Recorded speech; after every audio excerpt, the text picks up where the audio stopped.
रहा है।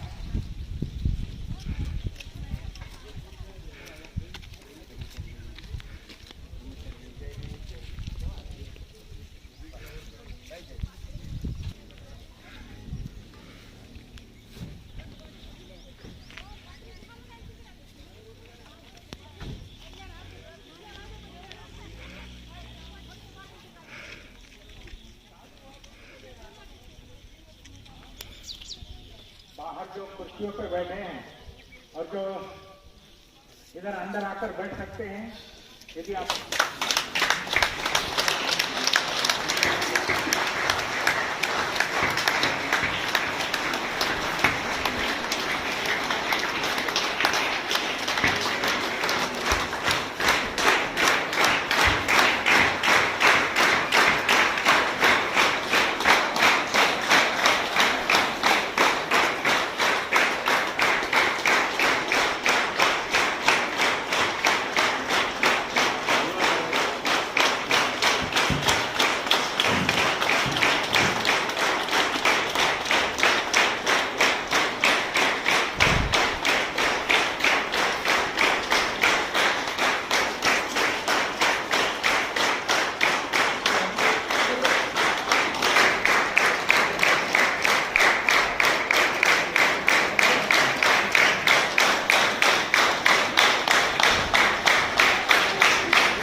इनको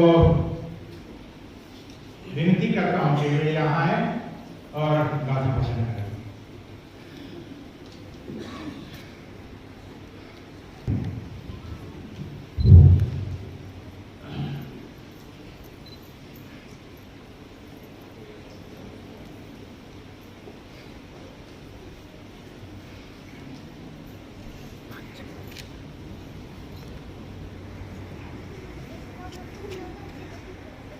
नमो तस्सै भगवतो अरहतो सम्मा संवरहतो सम्मा संबुद्धिस्सै।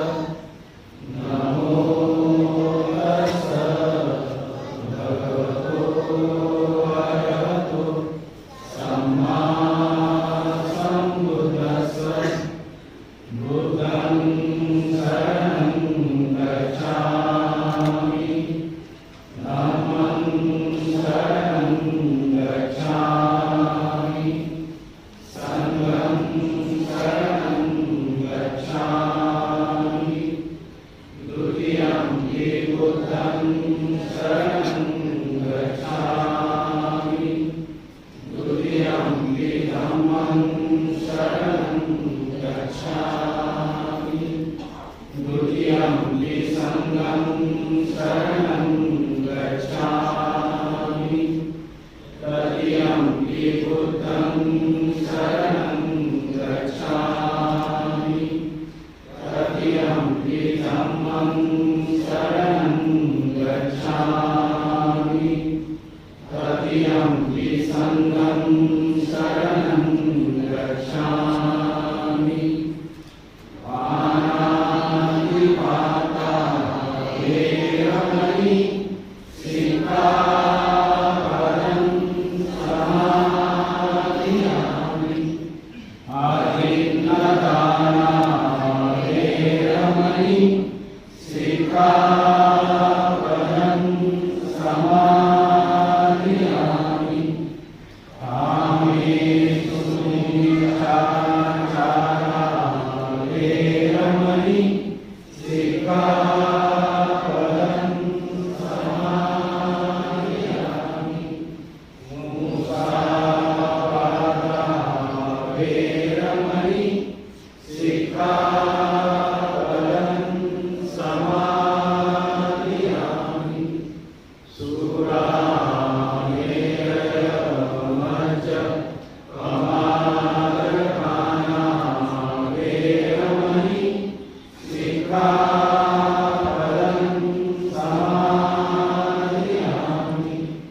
इसके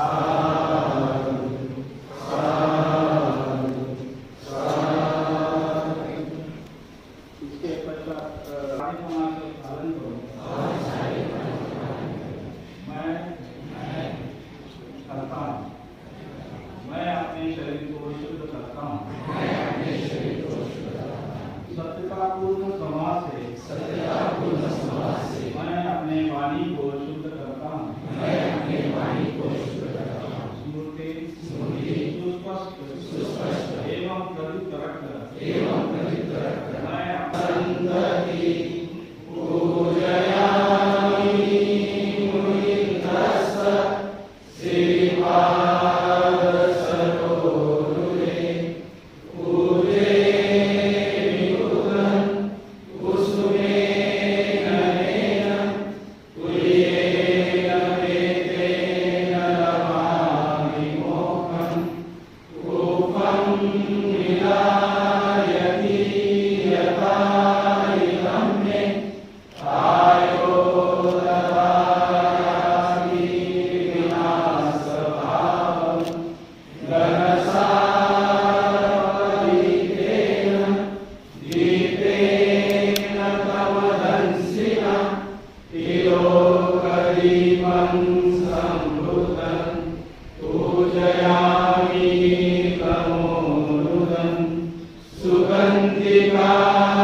इसके बाद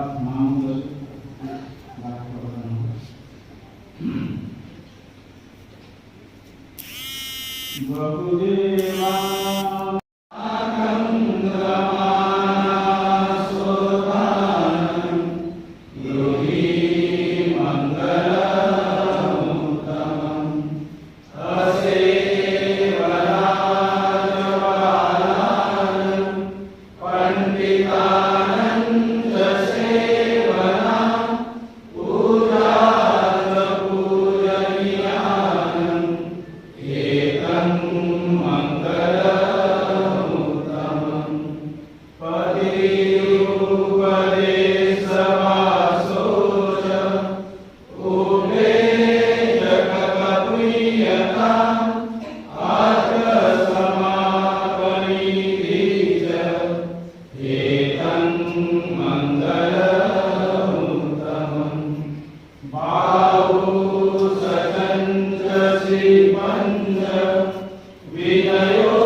Amen.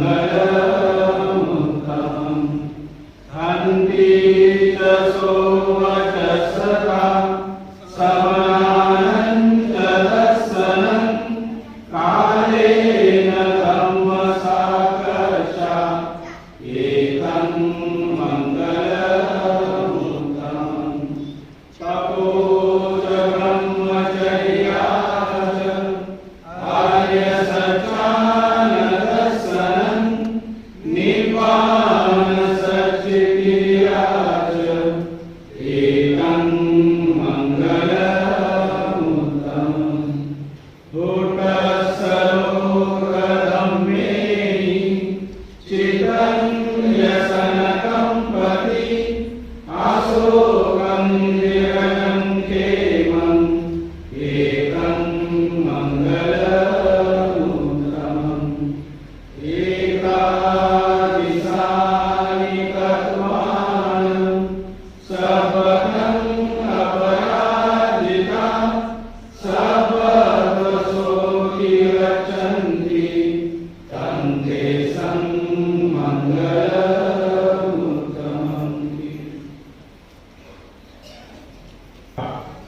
मैं अपने जो दो उपाध्याय हैं, ब्रह्मचारी चंद्रशील और ब्रह्मचारी आदित्य बोधि, इनकी ओर मैं सौंपने जा रहा हूँ। ब्रह्मचारी चंद्रशील जी और आदित्य बोधि।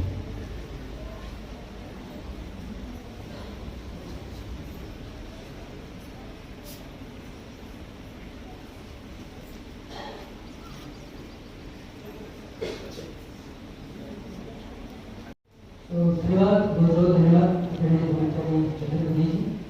और इस पूरे संरक्षिता ध्यान भावना केंद्र में संपन्न होने जा रही इस ब्रह्मचारी दीक्षा समारोह के लिए उपस्थित सभी भाई बहनों का मैं तहे दिल से स्वागत करता हूँ।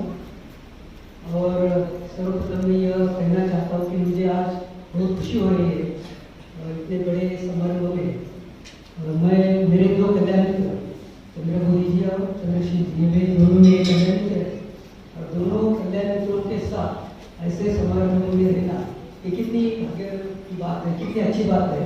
तो दोनों के सहवास के लिए मैं उनके प्रति कृतज्ञता व्यक्त करता हूँ और मेरा आनंद भी व्यक्त करता हूँ। और साथ साथ मुझे लगता है कि ये जो दीक्षा समारोह आज होने जा रहा है, इससे पहले लगभग 12 दिन हम यहाँ रह चुके हैं।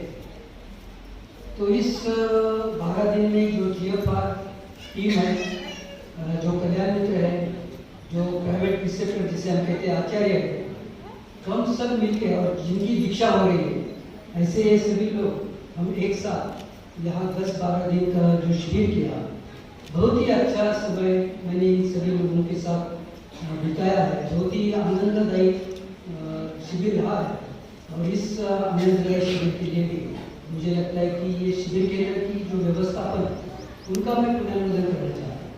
से में मुझे ऐसा लगा कि मैंने शुरुआती पुनर्नोदन से करनी चाहिए, क्योंकि आज हम जो इतना अच्छा समारोह, इतने अच्छे वातावरण में बैठे इस दीक्षा समारोह के लिए, यहाँ की शुरुआत मुझे लगता है कि 2000 से हुई। इस कार्यक्रम की शुरुआत मैं कह सकता हूँ 22 साल से हो रही है। तो 22 साल पहले यहाँ पर यहाँ के जो नरवाड़े बंधु है, उन्होंने यह जगह दान दी और ऐसी सुंदर 7 एकड़ जगह 2000 में हमें प्राप्त हुई संग्रह के लिए। तब से कुछ कंस्ट्रक्शन हुआ, 2004 को यहाँ उसका उद्घाटन हुआ और उसके पश्चात तभी से लेके आज तक यहाँ कई सारी गतिविधियाँ चालू है। मुझे लगता है कि इस शिविर केंद्र निर्माण करने के लिए नरवाड़े बंधु ने तो जगह दी 7 एकड़, पर इस जगह को डेवलप करने के लिए, विकसित करने के लिए विशेष जो कष्ट है, विशेष जो प्रयत्न है वे ब्रह्मचारी चंद्रबोधि जी के, क्योंकि उनकी कल्पना से उस समय लगभग 2 साल के लिए वे मिलन में रह चुके थे, उनके संरक्षित जी के साथ वहाँ रह चुके थे और वहाँ के अच्छा अच्छे शिविर केंद्रों को देखकर उन्हें प्रेरणा मिली।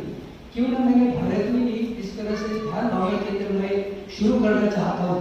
और वे भी मैं मेरे गुरु मुर्गेन संरक्षित जी के नाम से शुरू करना चाहता हूँ। ऐसी प्रेरणा उन्होंने वहाँ से ली और इस तरह के वार्तालाप, उस तरह की बातचीत मुर्गेन संरक्षित जी अपने गुरु के साथ उन्होंने की, उन्होंने भी उसे सम्मति दी और इस प्रेरणा के साथ ये 2 साल के बाद पश्चात यहाँ आने के बाद काम को लग गए, दान इकट्ठा किया, कंस्ट्रक्शन शुरू हुआ और 2004 में उसका इस शिविर केंद्र का विधिवत उद्घाटन हुआ।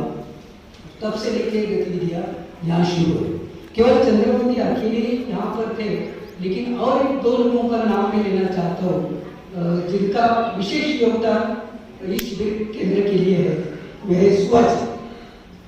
सुवाची गोधरण में रहते थे, वहाँ उनकी दीक्षा हुई और दीक्षा के पश्चात वे यहाँ है और उन्होंने भी इस शिविर के लिए उनका बहुत काफी योगदान दिया है। और दूसरे धर्मचारी थे, धर्मचारी सुमन, वे भी आज यहाँ नहीं है। हमें पता है कि कोविड के कारण कई सारे हमारे नजदीक के मित्र चले गए, उनमें भी हमें छोड़कर चले गए, लेकिन उनकी यादें हमारे साथ है, उनका कार्य हमारे साथ है। यहाँ बैठे हुए कुछ लोगों को वे स्वयं शिक्षा देने वाले थे, लेकिन आज ये यहाँ पर गए। तो इस बातों को ध्यान में रखते हुए मुझे ऐसा लगता है कि शिविर केंद्र निर्माण करने के लिए जिन जिन लोगों ने योगदान दिया है, काफी सारे विश्वस्त है, अनूप सिंह यहाँ बैठे हुए हैं, विमल सिद्धि है, सभी जस्ट उनके नाम मुझे याद नहीं है, लेकिन बहुत सारे लोगों और खास करके नांदेड़ केंद्र के कर्मचारियों का भी बहुत सारा योगदान है, बहुत सारी सराहना करते हैं। मैंने देखा कि जब से हमने 1 तारीख से यहाँ पहुँचे तब से लेके जिस तरह की सेवा करते हैं, एक धर्माचरण की आदमी की हमारे पास लोग आए हैं, बाहर से लोग आए हैं, उनकी देखभाल करना ये विशेष कार्य नांदेड़ केंद्र से होता है। इसलिए मैं सभी नांदेड़ केंद्र के धर्मचारी भाई बहनों का, धर्म मित्रों का, सभी का मैं दिल से पुनर्बोधन करता हूँ कि सही में आपने एक आदर्श केंद्र, आदर्श संघ निर्माण करने की दिशा में कार्यरत है। इसलिए मुझे लगता है कि आप पुनर्बोधन के लिए पात्र हैं। तो तहे दिल से आप सभी का मैं पुनर्बोधन करता हूँ। भाइयों, हमें पता है भाइयों और बहनों, यह तिरत्न बौद्ध महासंघ में धर्मचारी दीक्षा समारोह बहुत ही महत्वपूर्ण रहता है। अपनी सभी संघ का ये न्यू रहती है और इस महत्वपूर्ण समारोह के लिए हम यहाँ कई दिनों से तैयारी करते रहते हैं और यह समारोह इस तरह से संपन्न होता है। बाबा साहब के बारे में जब मैं सोचता था तो बाबा साहब कहते थे बुद्ध धर्म का प्रचार और प्रसार सुचारू रूप से करना है तो हमें कुछ करनी चाहिए। और आपको याद है 1950 में बाबा साहब ने एक आर्टिकल लिखा था। कोलकाता में जो महाबोधि सोसाइटी थी, अमेरिकी धर्मपाल ने जिसकी निर्मित की थी, उस महाबोधि सोसाइटी की ओर से एक पत्रिका मासिक चलाया जाता था और उस मासिक में बाबा साहब ने 1950 में बुद्ध और उनके धर्म का भविष्य एक आर्टिकल लिखा था। और एक विशेष बात है कि उस पत्रिका के संपादक मुर्गेन संरक्षित थे। तो ये बहुत ही अद्वितीय बात है कि जब वो आर्टिकल उन्होंने पढ़ा तो मुर्गेन संरक्षित जी को लगा कि ऐसे महापुरुष जो सही में बौद्ध धर्म के विकास के बारे में, भविष्य के बारे में सोचते हैं, उन्हें मैंने मिलना ही चाहिए। उन्हें दिल से बात लगा कि ऐसी परिस्थिति में मैंने उन्हें मिलना ही चाहिए। और हमें पता है कि उसके पश्चात उनके लगभग 3 बार 1952, 54 और 56 3 बार उनकी मुलाकात और यह जो किताब है डॉक्टर अम्बेडकर और धर्म, हमने उस मुलाकात में सिर जाने को प्राप्त हो।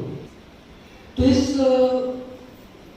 जिक्र कर रहा हूँ, ये बहुत ही महत्वपूर्ण है समझना। और जिस तरह से मैंने शुरू में कहा कि बाबा साहब सोचते थे कि धर्म प्रचार और सही ढंग से, सुचारू रूप से यदि हमें करना है तो प्रमुख 3 कदम उठाने। तो पहला कदम है, बाबा साहब ने कहा है, ग्रंथ होना चाहिए, किताब होना चाहिए, जैसे कि क्रिश्चियनों का बाइबल है। बाइबल जैसे हमें एक बौद्ध धर्म की पुस्तिका या पुस्तक करना चाहिए। यह पहली बात होनी चाहिए।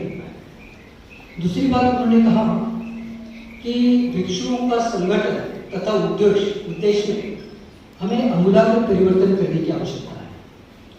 और तीसरी बात कही थी कि जागतिक मिशन, जागतिक संघ, जागतिक भातृभाव संघ हमें निर्माण करने की आवश्यकता है। और हम जानते हैं भाइयों तथा बहनों कि बाबा साहब स्वयं जीवित थे।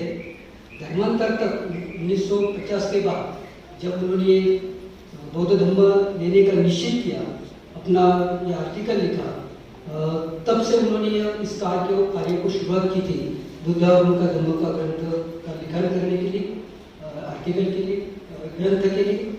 और तब से लेकर 1956 तक उनके जाने तक 6 दिसंबर तक ऐसे कहते हैं कि 5 दिसंबर या 6 दिसंबर को रात को सुबह उनकी जो शैया थी जहाँ पर वे सोए थे, तो उनके पास सर के पीछे नीचे क्या था, भगवान बुद्ध और उनका धम्म की प्रास्ताविका जो उन्होंने पूरी की।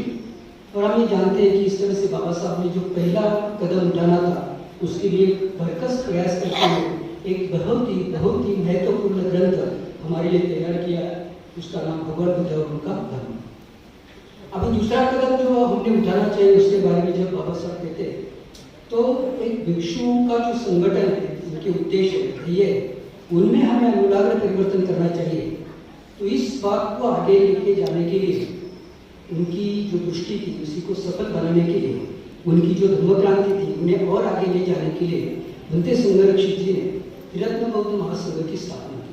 आज हम देखते हैं लगभग 55 साल में, इंग्लैंड में 67 में और भारत में 77 में त्रिरत्न बौद्ध महासंघ कार्य वहाँ 55 साल हो चुके हैं, यहाँ पर 45 साल लगभग हो चुके हैं।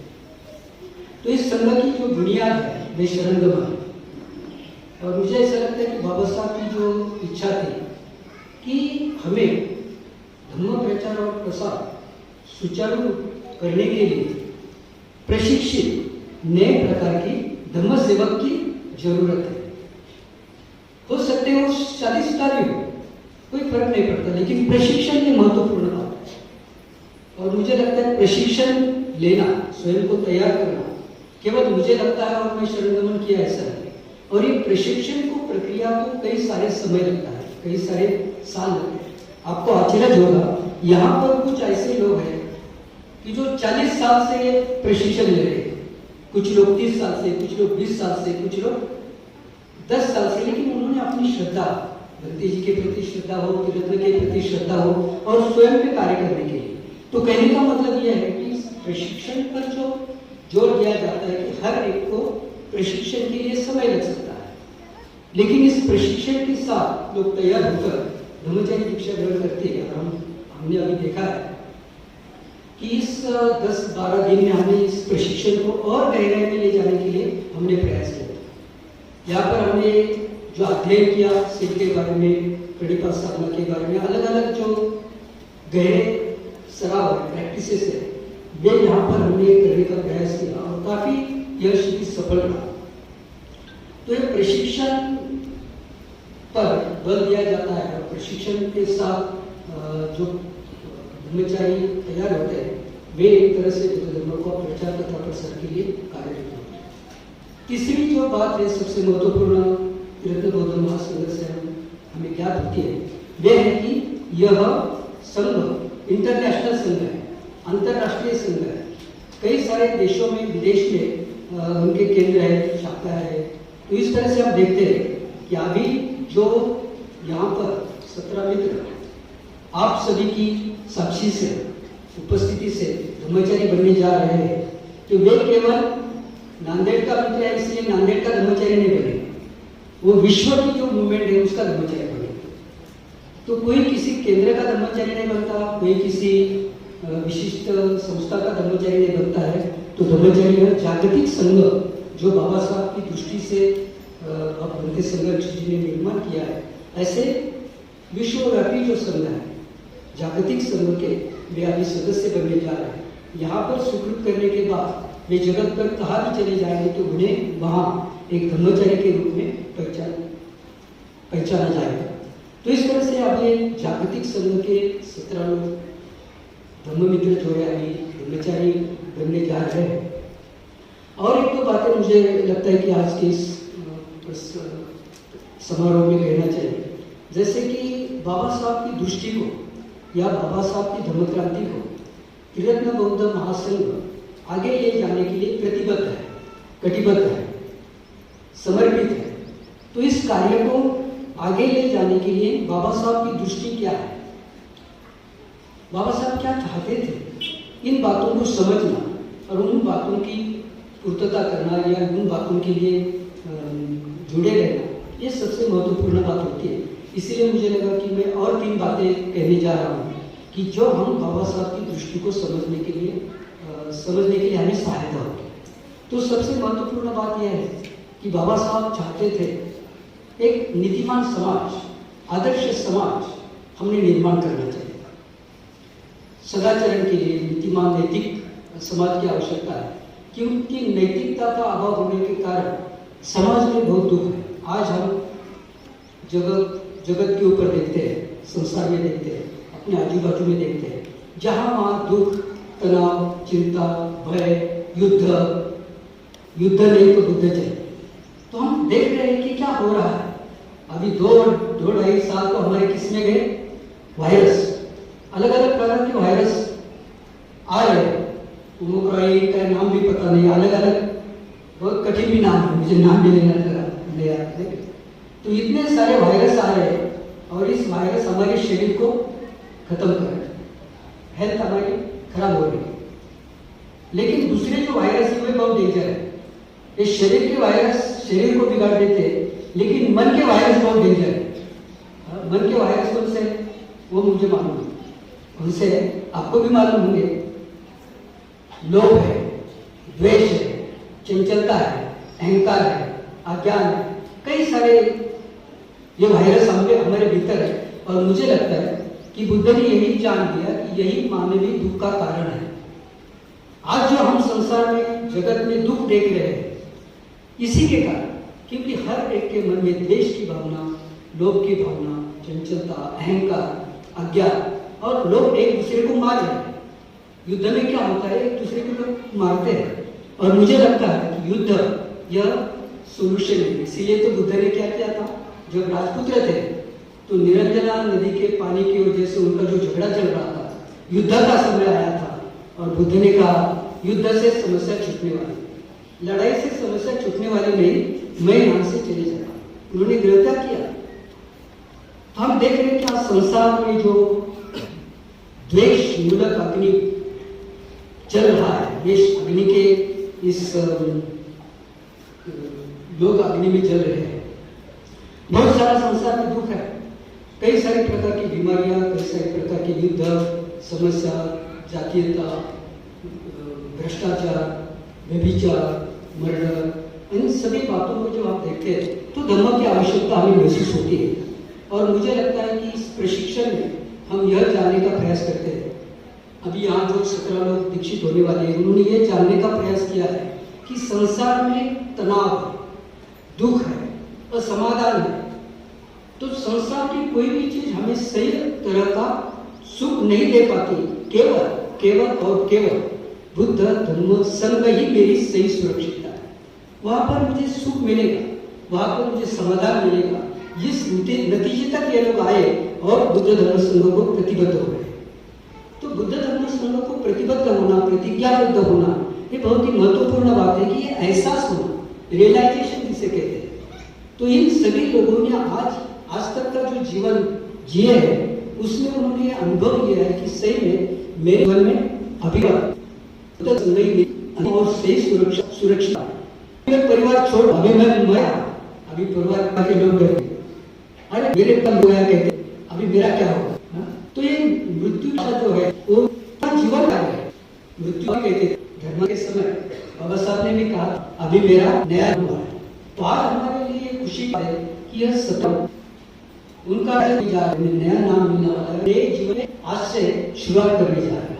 वैसे उन्होंने शुरुआत कभी से की थी, लेकिन आज आप सभी के सामने में क्या हो रहे प्रतिबद्ध हो रहे, शरण गमन कर। तो शरण गमन का अर्थ यही है, बुद्ध धर्म संघ को शरण गमन करना। और जो बाबा साहब चाहते थे प्रतिबद्धता शिलाचरण के लिए कर रहे, शील समाधि प्रज्ञा का अनुसरण करने के लिए कर रहे। व्यक्तिगत दीक्षा में उन्होंने अपने आचार्यों से 10 शील ग्रहण किया है। और 10 शील ग्रहण से मैं मेरी काया की, वाणी की, मन की शुद्धि करने वाला हूँ। मैं मेरी कृति की, कर्म की जिम्मेवारी लेने के लिए मैं शरण गमन कर रहा हूँ। तो मुझे लगता है कि उनके परिवर्तन से उनके बदलने से, उनकी प्रतिज्ञाबद्धता से कई सारे लोगों को लाभ होने वाला है। क्योंकि अभी में जब शील का आचरण गंभीरता से करेंगे तो उनके परिवार के लिए लाभ होगा। वो परिवार के साथ सुसंवादित रहेंगे, परिवार की देखभाल करेंगे, उनके साथ शील का आचरण करने का प्रयास करेंगे। ऐसी बात भी है कि फिसलने की भी संभावना है।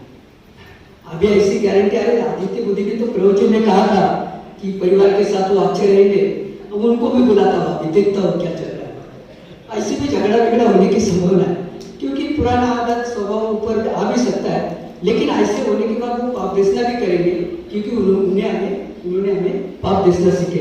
गलती से मिस्टेक होती है तो कम से कम माफी मांगो, आपकी बीवी की हो, बच्चे को हो, और उनके साथ अच्छी तरह से आपका व्यवहार होना चाहिए, ऐसा हमें करना चाहिए। तो मुझे लगता है कि ये बहुत ही महत्वपूर्ण है। आज यह दीक्षा उनके लिए जैसी जिस तरह से महत्वपूर्ण है, उसी तरह से संघ के लिए भी महत्वपूर्ण है, क्योंकि धर्म प्रचार प्रसार के लिए और योद्धे और सैनिक निर्माण होने वाले हैं। आप जहाँ काम करते होंगे, ये लोग उस काम में भी उनके शरणगमन की अभिव्यक्ति होगी, शिलाचरण का अभिव्यक्ति होगी, तो वहाँ पर भी वे अच्छे कार्य करेंगे, समाज के लिए, देश के लिए भी सेवा करेंगे। क्योंकि ये सबसे महत्वपूर्ण है कि ये लोग जो धम्मचारी की दीक्षा ग्रहण कर रहे हैं, वे केवल स्वयं के लिए नहीं, किंतु उसमें एक प्रतिज्ञा है, सभी प्राणियों के हितार्थ में यह दीक्षा ग्रहण करता। तो एक तरह से वे आप संकल्प करने जा रहे हैं कि मैं धर्मचारी बनकर लोगों की सेवा करूंगा, लोगों को मदद करूंगा, करुणा से, अपनी करुणा से जितने लोगों को हो सके उतने ज्यादा लोगों के लिए मैं सहायता करूंगा। इस तरह से वे संकल्प करेंगे। तो मुझे लगता है कि बाबा साहब का ये जो पहली दृष्टि है, वे सफल करने के लिए सक्षम है, कार्यरत है। इस बात की निश्चित होने के कारण आचार्यों ने उन्हें दीक्षा दी है, और इस बात को और संघ में दाखिल करने का जो समारोह वे दूसरा समारोह। दूसरी बात जब हम देखते हैं बाबा साहब की क्या चाहते थे, तो बाबा साहब चाहते थे समता, स्वतंत्रता और बंधुता, भाईचारा। इसी के आधार पर नए समाज को हमें निर्माण करना। तो आज हम देखते हैं विषमता, ऊंच नीचता, जातीयता, श्रेष्ठता, कनिष्ठता, स्त्री पुरुष, बड़ा छोटा, इस तरह से लोग एक दूसरे से भेद करते रहते हैं, और उसी के कारण झगड़े बढ़ते हैं। लेकिन जब एक आदमी दूसरे आदमी के साथ एक आदमी करके व्यवहार करेंगे, एक व्यक्ति करके, एक मनुष्य करके, तो हम केवल मनुष्य हैं। ये सबसे महत्वपूर्ण है समझना। और समता का तत्व तब आता है, हो सकते हैं कुछ प्रसंग के लिए मैं यहाँ बैठा हूँ, लेकिन मैं और आप में कोई फर्क नहीं, कोई अंतर नहीं। तो मैं भी एक मनुष्य हूँ, आप भी एक मनुष्य है दूसरे मनुष्य के नाते। लेकिन मुझे अहंकार बढ़ गया, मैं ऊपर हूँ, कितने लोग हैं मुझे सुन रहे हैं, मैं कितना बड़ा हूँ, मैं कितना अच्छा हूँ, तो अहंकार। तो मैं और तू करने के बजाय हम सब लोग, क्योंकि जो भी कार्यक्रम कर रहे हैं, मुझे लगता है कि ये कार्यक्रम के लिए हर एक ने अपना योगदान दिया है। हर एक ने अपनी अपनी जिम्मेवारी बहुत ही अच्छी तरह से बेखूबी से निभाई है। कितने सारे लोग यहाँ हैं कि जिन्होंने इस कार्यक्रम को सफल करने के लिए कार्य किया है। हो सकता है बोलने वाला अकेला हो, लेकिन काम करने वाले बहुत सारे। इस संघ का ये चैतन्य होता है। संघ में बंदे कहते हैं ना नेता ना हम है। व्यक्ति पूजा या व्यक्ति कोई श्रेष्ठ है ऐसा नहीं है, संघ हमारे लिए श्रेष्ठ है। इसलिए बुद्ध धर्म संघ हम केंद्र स्थान में लेते हैं। तो मुझे लगता है संघ चैतन्य से हम यह कार्य संपन्न कर रहे हैं।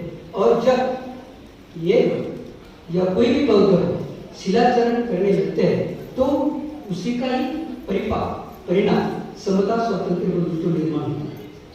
अभी हम देखते हैं कि जैसे मैंने शुरू में कहा कि यह संघ जागतिक संघ है, तो वहां पर किसी देश का हो, किसी भाषा का हो, स्त्री हो, पुरुष हो, गरीब हो, अमीर हो, काला हो, गोरा हो, ये जाति का हो, वो जाति का हो, कोई फर्क नहीं पड़ता। सेम में सबसे महत्वपूर्ण बात है कि बुद्ध का एक उदाहरण कहानी सुनाता हूँ कि बुद्ध कहते हैं कि जैसे अलग अलग नदियां महासागर को मिलती है, तो महासागर को वे मिलने के पश्चात उनका जो पूर्व अस्तित्व है, आइडेंटिटी, पहचान, उसे पीछे छोड़ देती है और एक महासागर का एक ही पानी बनता है। इसी तरह से धर्मचारी कौन सी भी समाज से, जाति से, वर्ण से, भाषा से, देश से, परिवार से आए होंगे, लेकिन यहाँ आने के बाद वे केवल धर्मचारी रहते हैं। इसलिए संपूर्ण जगत के धर्मचारी जब मिलते हैं तब हम भाई और बहन कहते हैं। संघ हमारे भाई बहनों का जो रिश्ता है वे गहरा करता है, वहाँ पर कोई छोटा नहीं, कोई भी पूर्व आइडेंटिटी जिसे हम कहते हैं उसको हम छोड़ देते हैं, अहंकार को हम छोड़ देते हैं और बुद्ध धर्म संघ के लिए हम समर्पित होते हैं। और शिलाचरण का आचरण गहरा होता है तो मुझे लगता है कि समता उसकी परिणति है। हम शिलाचरण करने का अर्थ क्या होता है? शिलाचरण करने का अर्थ इतना ही, एक दूसरे के प्रति संवेदनशील रहना, एक दूसरे की सेवा करना, एक दूसरे को समझना, एक दूसरे को सुनना, एक दूसरे पर प्यार करना, एक दूसरे की देखभाल करना, यही है। इसलिए बाबा साहब ने कहा था कि आपको आपका संसार सुखमय करना है तो आपने धर्मांतर करना चाहिए। तो धर्मांतर करने के पश्चात आपका जो परिवार है, संसार है, वो सुखी होना चाहिए। लेकिन हम देखते हैं कि बौद्ध बनने के बाद यदि हम झगड़ते लड़ते रहते हैं तो हम सुख कैसे प्राप्त करेंगे? तो इस तरह से हमने समता हो, स्वतंत्रता हो, एक दूसरे को स्वतंत्रता देनी चाहिए और भाईचारा, सभी ने एक दूसरे के साथ भाई बहन के नाते से यदि हम रहते हैं तो एक आदर्श समाज जो बाबा साहब चाहते थे यह हम निर्माण कर सकते हैं। और बाबा साहब ने जो तीसरी बात बताई थी, जागतिक मिशन, तो मुझे लगता है कि जागतिक संघ निर्माण करने की आवश्यकता है, क्योंकि जगत में कहाँ पर भी समस्या हो तो आप एक दूसरे के लिए सहायता कर सकते हैं। बुद्ध धर्म का प्रचार प्रसार करने के लिए, आचरण करने के लिए, सांघिक भावना बढ़ाने के लिए और त्रिरत्न बौद्ध महासंघ बाबा साहब की इस विचारों से, दृष्टि से, क्योंकि बंदे स्वयं संरक्षित स्वयं कहते हैं, मुझे जो दृष्टि लाभ हुआ धर्मांतर से, दीक्षा से, सामाजिक आशय मुझे ख्याल में आ गया। समाज परिवर्तन हो सकता है, सामाजिक परिवर्तन हो सकता है, इस बात की दृष्टि मुझे मिल गई।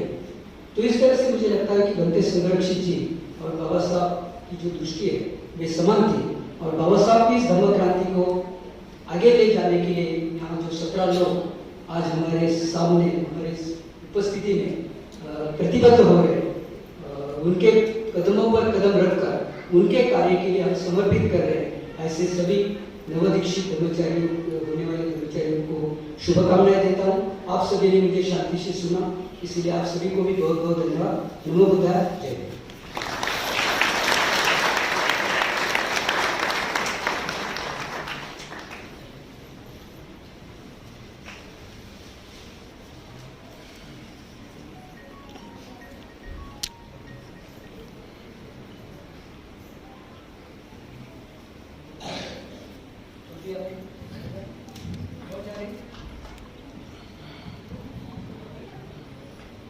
तो अभी प्रत्यक्ष दीक्षा समारोह को शुरू करने जा रहे हैं।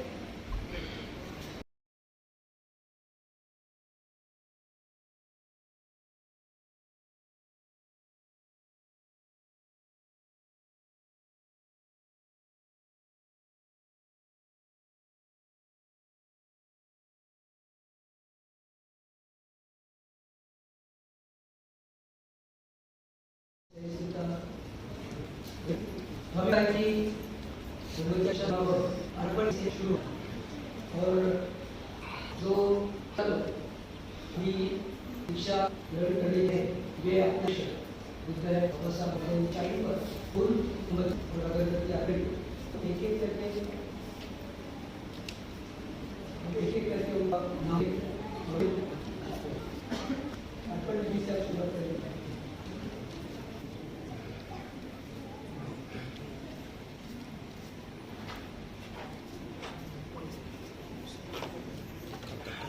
दूसरे हैं सिद्धार्थ लोकड़े, वे 10 नंबर से आते हैं। फोटो की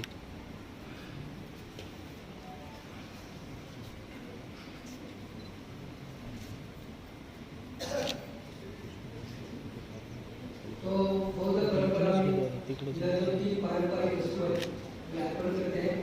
तो फूल यह विविधता का प्रतीक है। फूल आज सुगंधित है, सुशोभित है, इनकी कल वो मुरझाए, उसी तरह से अपने जीवन में इसे ईश्वर दत्त ने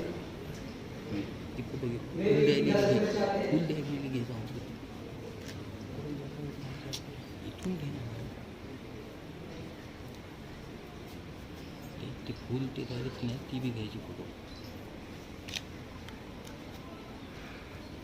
उसके भाजा से आते हैं, आर्टिस्ट हैं।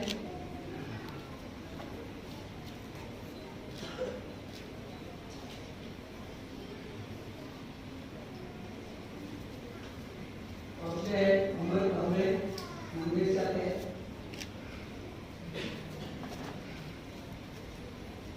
तो जिस तरह से हम देख रहे हैं कि अर्पण विधि में जो फूल है या विविधता दर्शाता है, तो फूल से हमें चिंतन होता है, जानकारी होती है कि फूल एक दिन हो जाएगा, खराब हो जाएगा। उसी तरह से मेरा जीवन भी अनित्य है, इस बात को हम समझते हैं। उसी तरह से मोमबत्ती जब हम लगाते हैं तो मोमबत्ती जलाने के पश्चात क्या होता है, अंधेरा चले जाता है। तो इस तरह से अपने जीवन में जो अंधेरा है, तो हृदय की शिक्षा के संपर्क में हम आते हैं तो अपने जीवन का अंधेरा मिलता है। तो इसलिए मोमबत्ती को प्रज्ञा का प्रतीक कहा गया है। उसके पश्चात है नितिन है, भूसावल से आते हैं।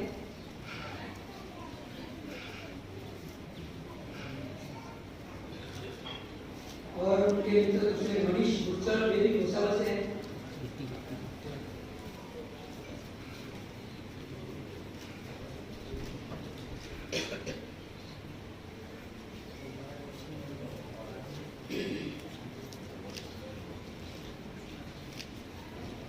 अभी जो 7 लोग हुए उन्हें है दिशा आगे देने वाले, और जो आगे जो 10 लोग हैं उनकी क्या इच्छा जो है वो मेरी ओर से होने वाली है।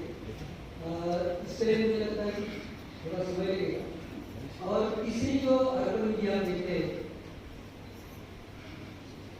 अगरबत्ती जिसे कहते हैं, उगरबत्ती कहते हैं, तो अगरबत्ती या सिरका बड़ी अगरबत्ती जलाने से जैसी सुगंध सभी दिशाओं में फैलता है, उसी तरह से अपना भी सिर का सुगंध या शिलाचरण करने का हम संकल्प करते हैं। तो इस तरह से नित्यता, प्रज्ञा और सिर का आचरण करने के लिए प्रतिबद्ध हैं। राम कांग्रेस बोलो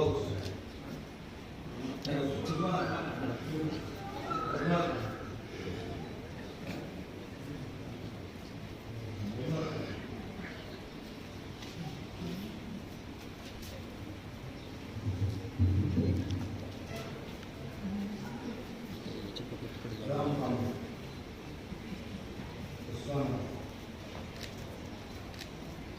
खुल जाए।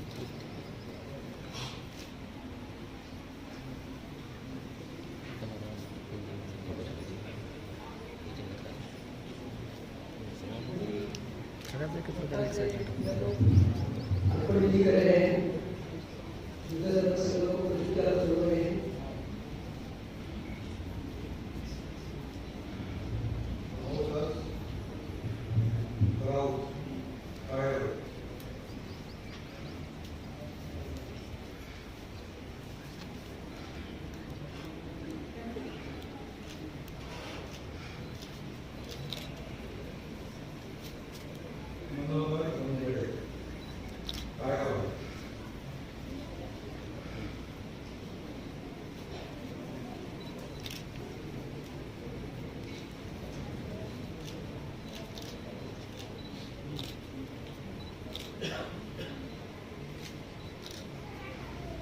फोटोग्राफर बहुत ज्यादा हो रहा है, नीचे से ये तो अच्छा रहेगा, ये तो बहुत ब्लॉक बना हुआ है। आप नीचे आइए, थोड़ा ठीक है, पीछे नहीं वो बाकी आए, नीचे आइए।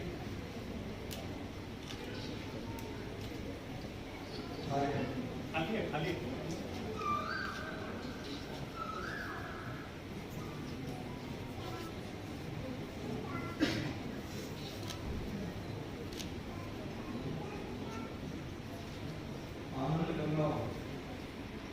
मुंबई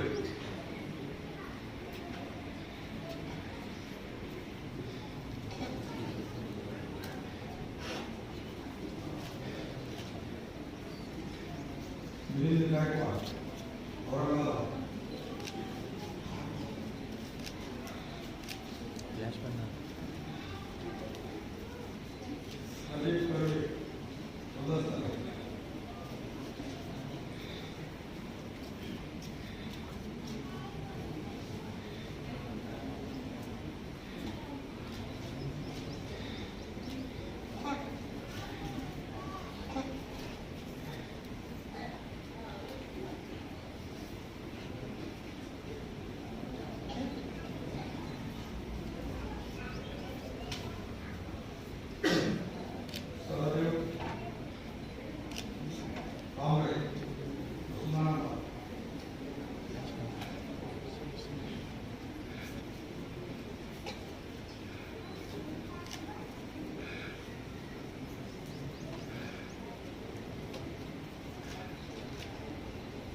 17 विचारकों ने फूल गूगल की अगरबत्ती अपने आदर्श को आगे के साथ भी अपनी इस दीक्षा समारोह को ग्रहण करें।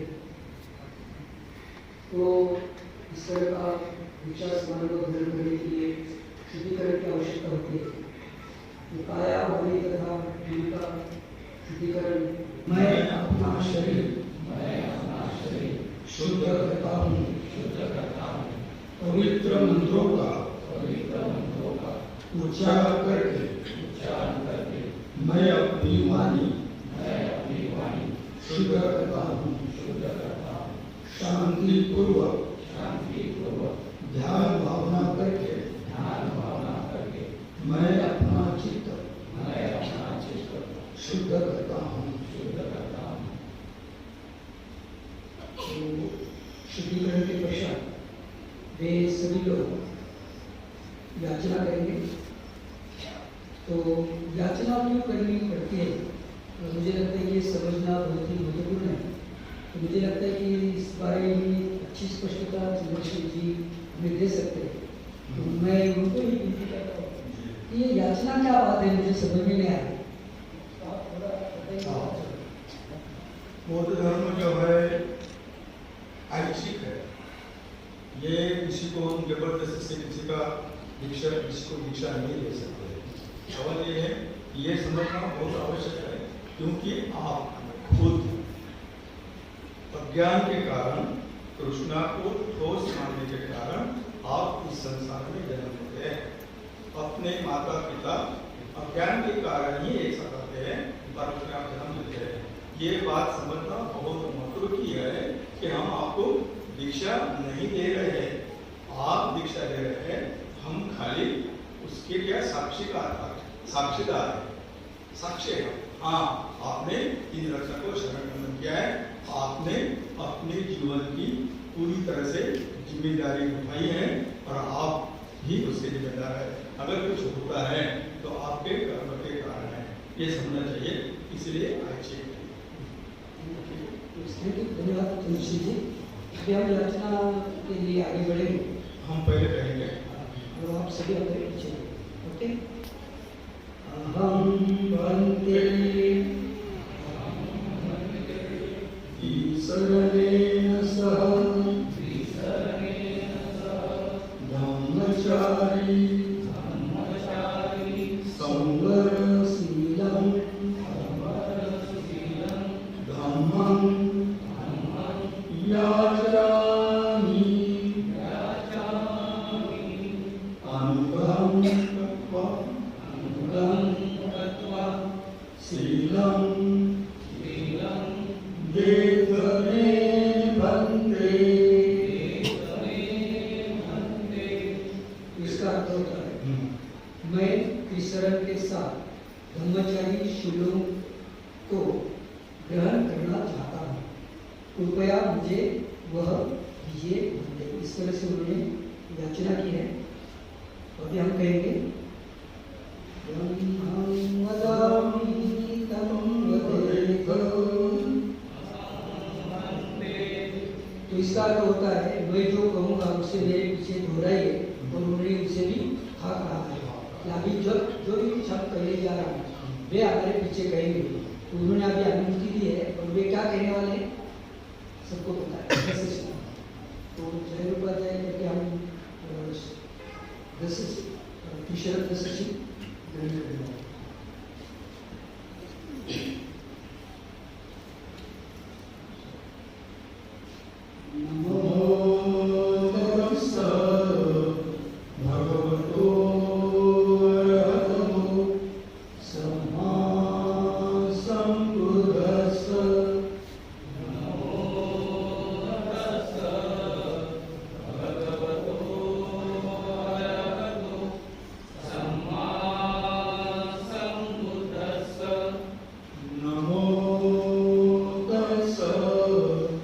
भगवतो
श्री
तो इस तरह से अभी नकारात्मक सीख में इसका अर्थ होता है क्या नहीं करना चाहिए, किससे अलिप्त रहने की नकारात्मक सीख देते हैं।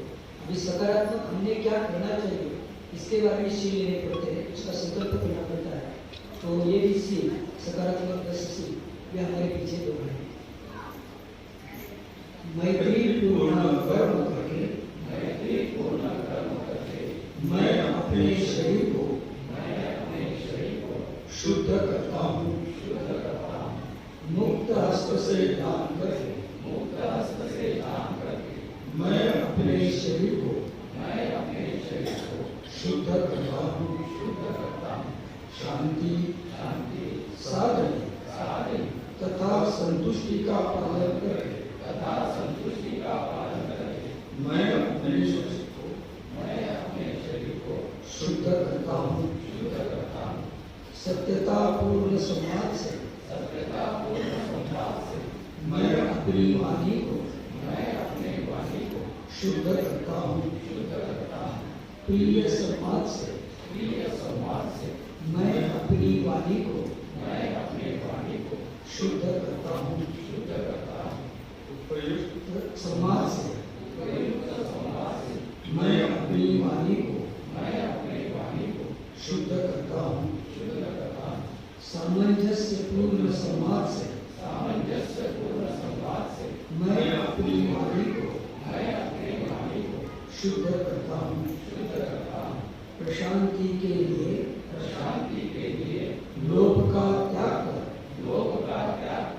मैं अपने मन को शुद्ध करता हूँ। द्वेष को करुणा में बदल कर मैं अपने मन को शुद्ध करता हूँ।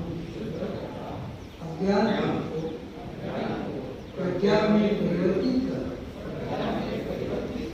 मैं अपने मन को शुद्ध करता हूँ।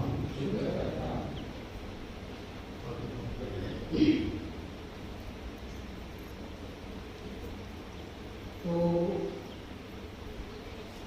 शिलाचरण करने के लिए हमने संकल्प किया है, शील ग्रहण किया है। तो बुद्ध के जो आता है उसी का पठन करें और मैं उसको पश्चात करेंगे। अर्थ है तो थोड़ा सा मैं बताना चाहता हूँ। जैसे कि बुद्ध के अंतिम शब्द है अपमादेन संपादेन।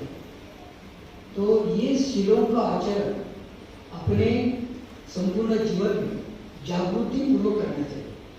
तो जागृति पूर्वक करना ये बहुत ही महत्वपूर्ण है। यदि मैं ब्रह्मचारी हूँ, मुझे शील का आचरण करना है, मैं भूल जाता हूँ तो फिर मैं शील से दूर चला जाता हूँ। इसलिए जागृति पूर्वक आगे बढ़िए, इस तरह की यह संकल्पना है। और इस संकल्पना को हम पहले कहेंगे।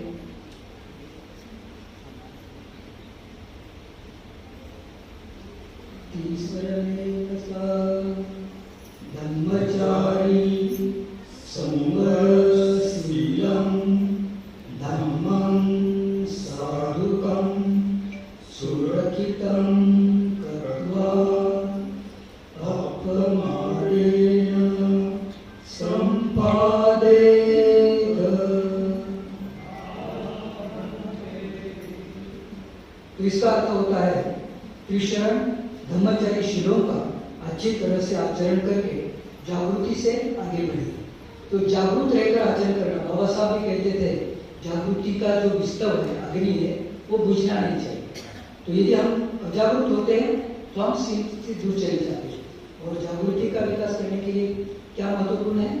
ध्यान साधना महत्वपूर्ण है। नियमित रूप से ध्यान साधना करेंगे और आपके स्वयं के संपर्क में रहेंगे तो आपके मन में क्या चल रहा है, काया में क्या चल रहा है, वाणी का क्या हो रहा है, मन में क्या आ रहा है।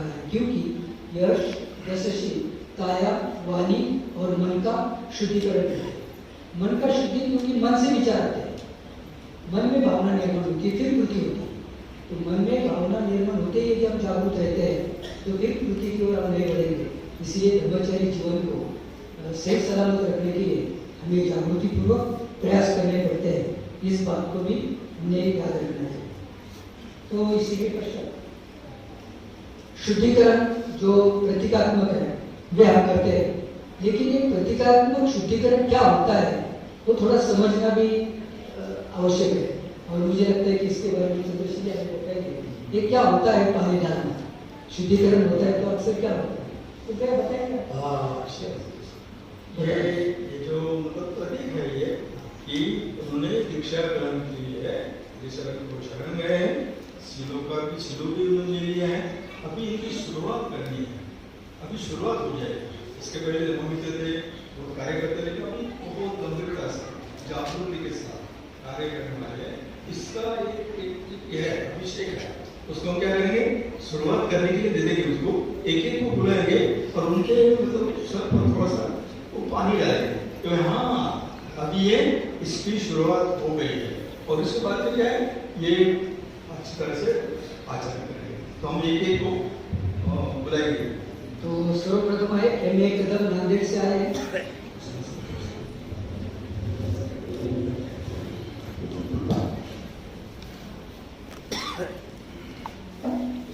तो ये पानी की बूंदे उनके सर पर डाल रहे हैं चंद्रशील जी और उनका प्रतीकात्मक रूप से शुद्धिकरण होगा।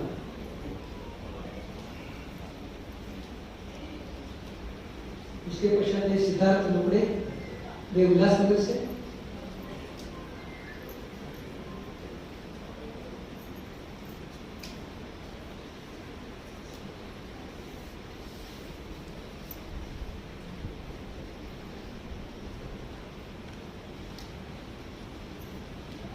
तीसरे व्यक्ति है ईश्वरदास लेकर उल्लासनगर।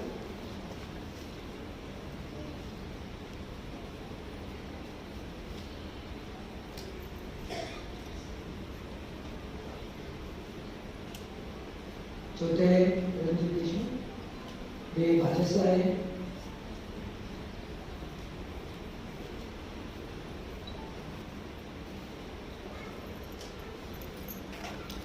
उसके पश्चात युवा मित्र है अपने अमर नांदेड़ से।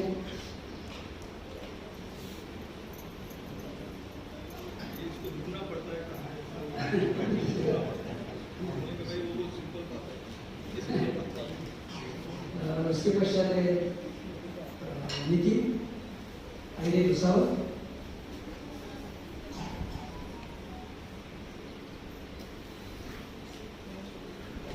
और उसके पश्चात आ रहे हैं मनीष गुरचर भुसावल।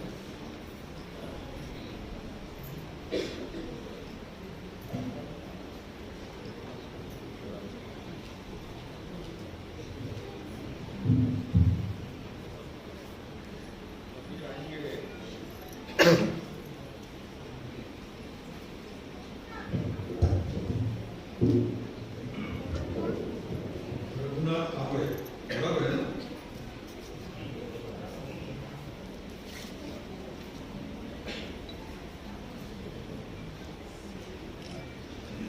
राम कांबळे,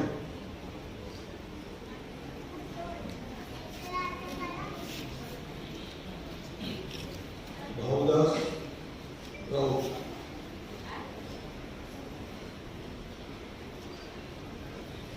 मनोहर जमदाड़े बंगड़े,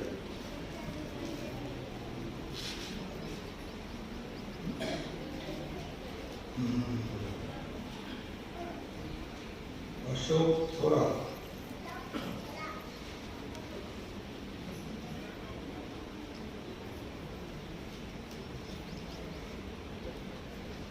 आनंद गंगा,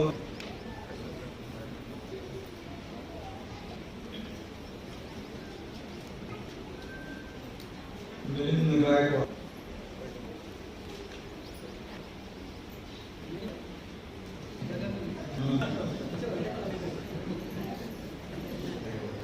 प्रदीप कड़वे, सहदेव कांबळे, गढ़वा,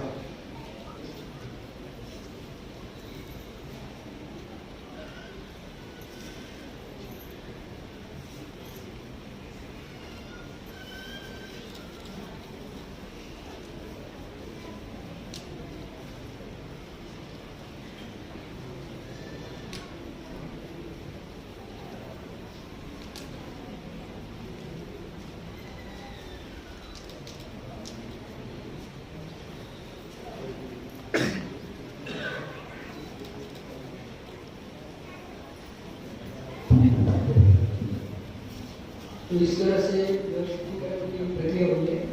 सभी लोगों के मस्तिष्क पर पानी की बूंदे शुद्धिकरण का प्रतीक कैसे लगा?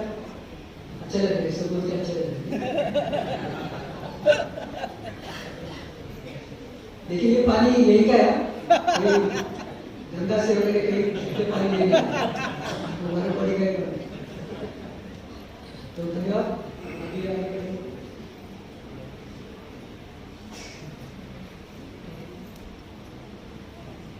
ये एक महत्वपूर्ण जो केसा, अभी हम देखते हैं कि ब्रह्मचारी होने के पश्चात उन्हें यह केसा दिया जाता है।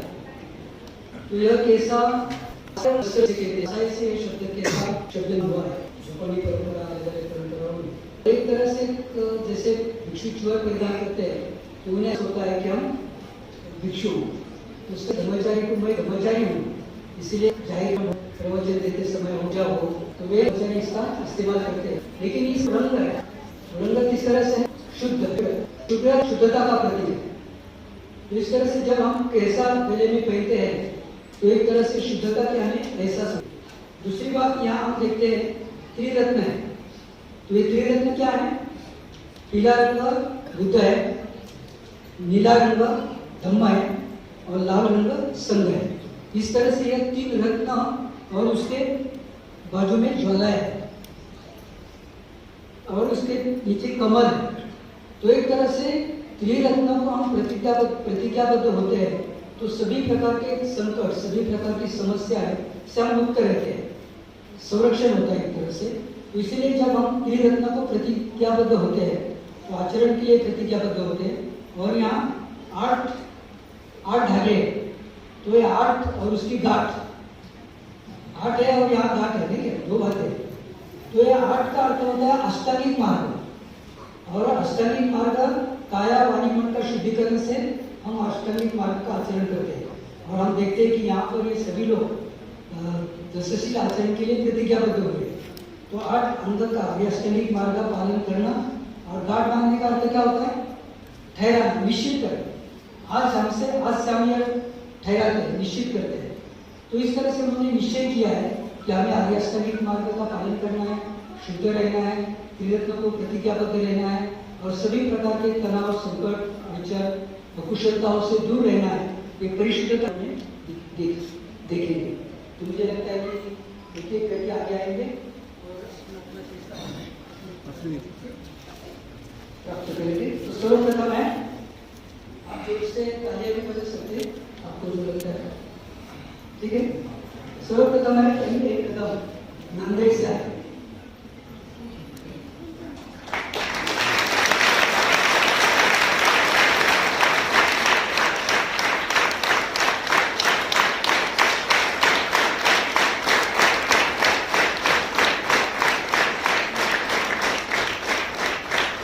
दूसरे है सिद्धार्थ लोग।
खुशी हुई, सभी को आनंद हुआ।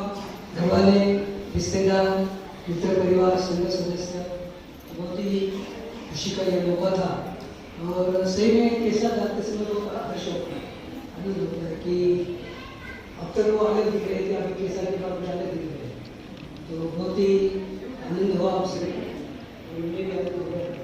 और अभी इसके पश्चात ये पता नहीं चल रहा है कि वे कौन है।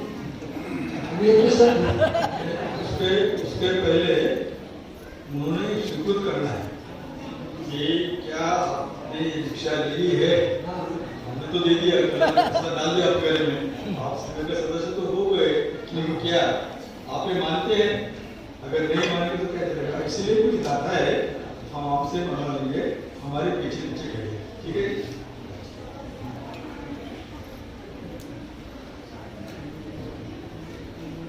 गुरुओं के प्रति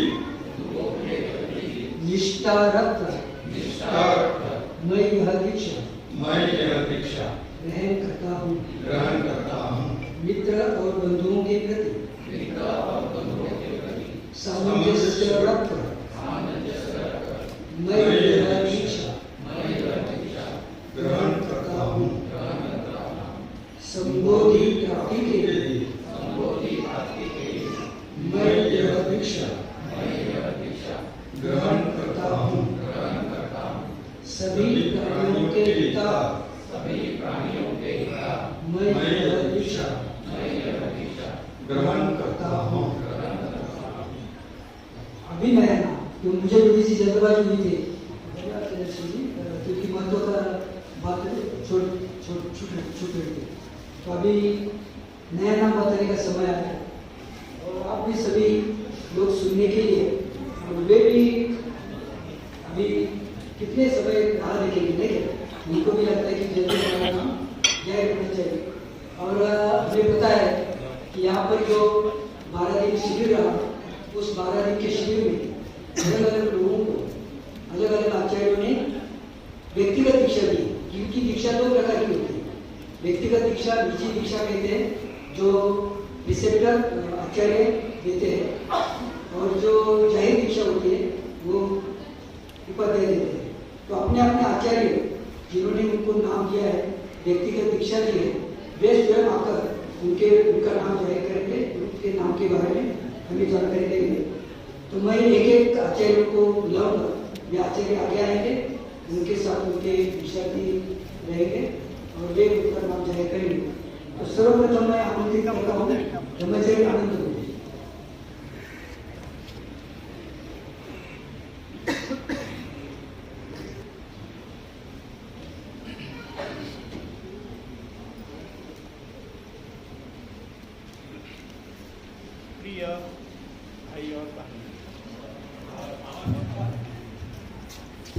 प्रिय भाई और बहनों, अभी इनकी ब्रह्मचारी दीक्षा हुई है, मगर जैसे कि अभी कहा है कि इनका आध्यात्मिक मृत्यु भी हुआ है और इनका आध्यात्मिक जन्म भी हुआ है।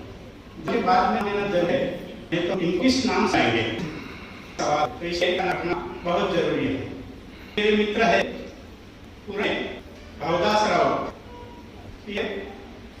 इनका जन्म जो फिजी है वो में हुआ था, और इनकी पढ़ाई भी गोदिया में हुई थी, मगर नौकरी के लिए पुणे में पकाने वाले से जुड़े हैं। तो मैं इनको जो नाम दिया है, इनके स्वभाव के हिसाब से दिया है।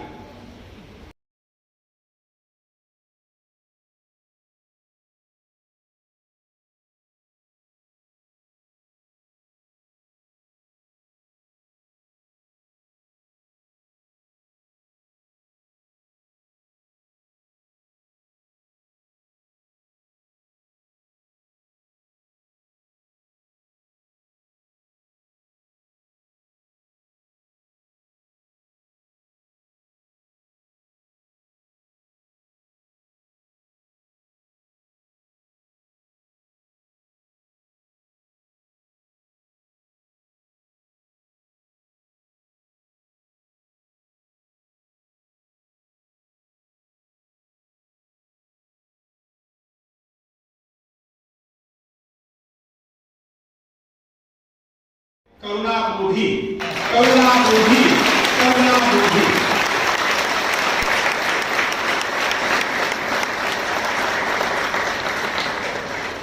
अब ये मेरे दूसरे मित्र है, अर्थात सभी मित्र ही है। मैं किसी को नजदीक और किसी को दूर ऐसा नहीं चाहता, लेकिन बोलना पड़ता है। ये मेरे मित्र है और ये चिखली से तालुका संगमनेर और जिला अहमदनगर यहाँ रहते थे, मगर वो नौकरी के लिए पुणे में आए। अभी पुणे में पूरी सर्विस इनकी होगी, मगर कुछ सर्विस बाकी थी, तो इन्होंने बिहार किया था और संघ में जुड़े हैं। संघ में पूरी ताकत के साथ में ये आए हैं और इनका स्वभाव है पढ़ाई करना, किताबें पढ़ना। बहुत सारी किताबें इन्होंने पढ़ी है। अभी तक के मैं कहता हूँ कि मुझे संख्या किताबों की बताना मुश्किल जाएगा, इतनी किताबें इन्होंने पढ़ी है। तो इनके स्वभाव के हिसाब से मैंने इनका नाम दिया प्रज्ञानक, प्रज्ञानक, प्रज्ञानक। का समय दिया था और उसका पालन नहीं कर रहा। धन्यवाद अभिनंदन जी। उसके पश्चात ब्रह्मचारी अनामदस 5 लोगों को जन्म दिया है मैंने संघ में, और ज्यादा संख्या बढ़ाई है मैंने। खाने वाले कौन नहीं है तो धर्म आचरण करने वाले लोगों को बढ़ाया मैंने। तो सर्वप्रथम मैं पहले के मेरे पुराने दोस्त थे, उनका नाम है सिद्धार्थ लोगड़े। ऐसा तो उनका जन्म नांदेड़ में ही हुआ है और पुनर्जन्म भी नांदेड़ में ही हो रहा है।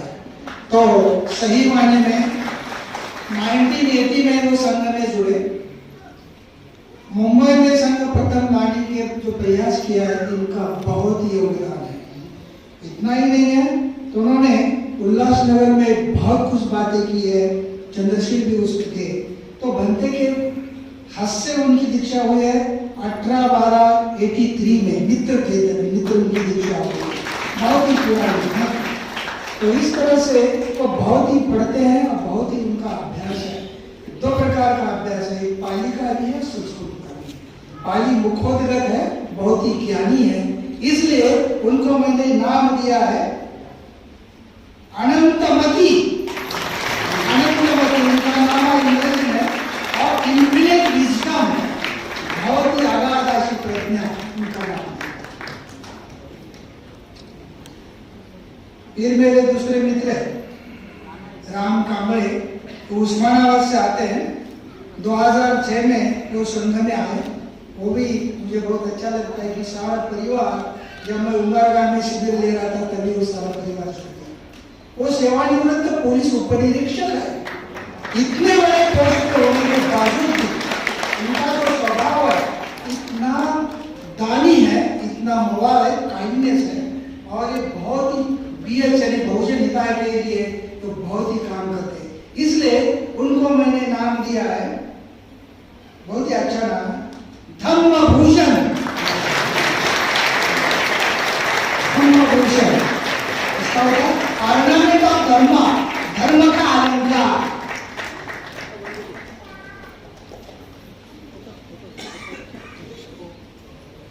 उसके बाद तीसरे मेरे मित्र है अशोक थोरा, जो मैं घाना में जो आध्यात्मिक संघ की निर्मित केंद्र की तभी से वो जुड़े 1992 से। घाना में TBMC 1992 से कार्य होती, तभी से वो संघ में। वो रेलवे में बहुत बड़े ऑफिसर के तौर पे काम करते हैं। इनका स्वभाव बहुत ही दानी है, बहुत दान किया है संघ में, इसलिए उनका स्वभाव को देखकर वो एक अधिकारी थे और दीक्षा लेने के अपने यहाँ पर 1 महीने से यहाँ पर है, ताकि वो यहाँ से बहुत अच्छी तरह से का जन्म हो। तो जन्म भी दवाखाने में अच्छा होता है ना, ये दवाखाना है नहीं क्या, धम्म का, इसमें आकर रह गए। इसलिए उनको मैंने नाम दिया है, उनका नाम है धम्म किरण। धम्म का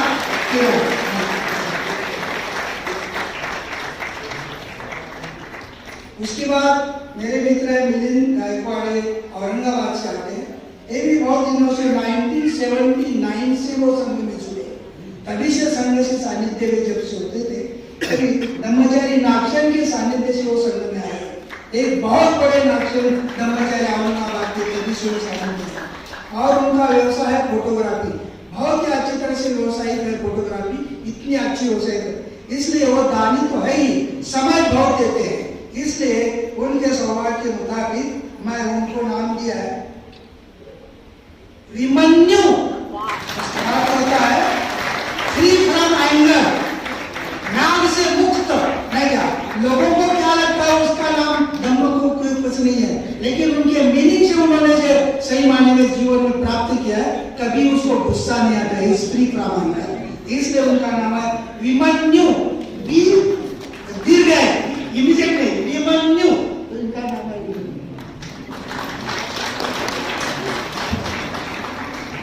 तो अभी मेरे लास्ट है सहदेव कांबळे, वे भी उस्मानाबाद के हैं, शिक्षक है, इंग्रजी के शिक्षक है, बहुत ही अच्छी तरह से उनकी इंग्रजी है, भाषा का शिक्षक है नहीं क्या, और एक बहुत कवि भी है। उनकी कविता इस शिविर के बारे में, उनका जो जन्म हो रहा था तभी उन्होंने जन्म की कविता लिखी है, वहां पर आप पढ़ सकते हैं नहीं क्या। वो संपर्क में मेरे साधारण 96 में आए, और वो मेरे बहुत बड़े दोस्त भी है। सब दोस्त ऐसे सब बोलते हैं, लेकिन एक करीब दोस्त जब होता है हमेशा सब संपर्क करने वाला, तो उनके सहभाग के अनुसार मैंने उनको नाम दिया है विबोध। विबोध उनका नाम fully awakening with full of knowledge, पूर्ण प्रज्ञा के साथ और क्लियर अंडरस्टैंडिंग के साथ वो बहुत उनका जन्म हुआ। इस तरह से 5 लोगों को मैंने जन्म दिया है। धन्यवाद, थैंक यू। अपनी बहुत धन्यवाद।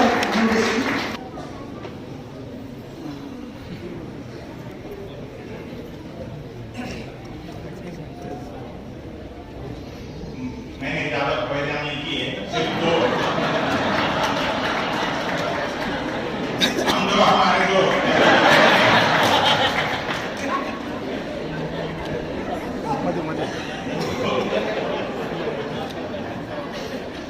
अकाउंटेंसी की कतार बहुत लंबी है।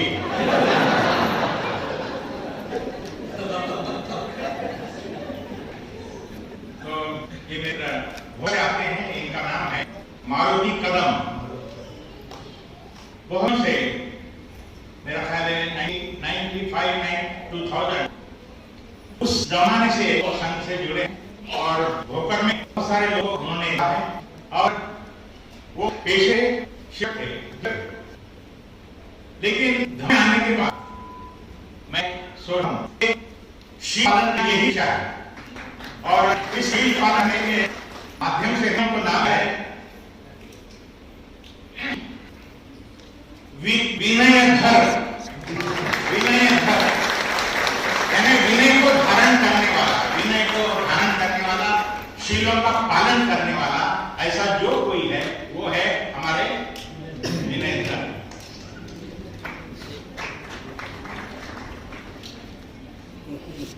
और सबसे युवा हमारे मित्र, मेरे बहुत ही करीबी दोस्त हैं, और इनका नाम है भीम किरण उर्फ अमर। इनको जरा लंबा नाम अच्छा नहीं लगता था, इसलिए उन्होंने उर्फ लगा दिया और अमर कामले हो गए।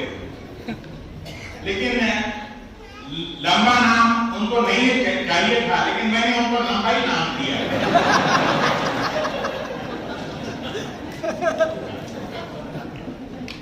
लेकिन उसमें कुछ अर्थ छुपा हुआ है, और उस अर्थ के कारण वो जो लंबा नाम होते हुए भी वो बहुत ही चमकीला हो सकता है। तो इनका नाम मैंने विनय रक्षित, विनय रक्षित, और सही मायने में उन्होंने विनय का रक्षण किया है। ब्रह्मचारी है, और ब्रह्मचारी सदा रहने वाले हैं।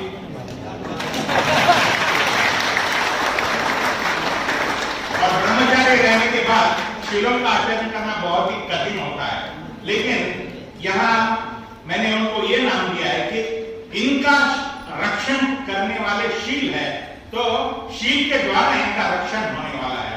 ऐसे ये विनय रक्षित बन गए।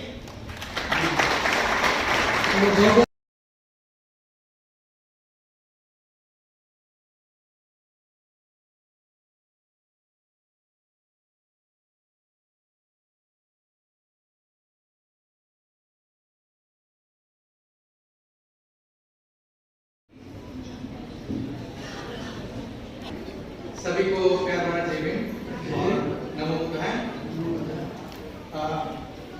ये मेरे मित्र हैं,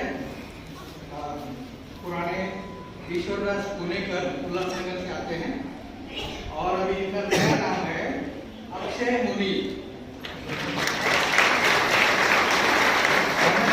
अक्षय मुनि इसका मतलब है अविनाशी संत या ऋषि, इसका मतलब बुद्ध।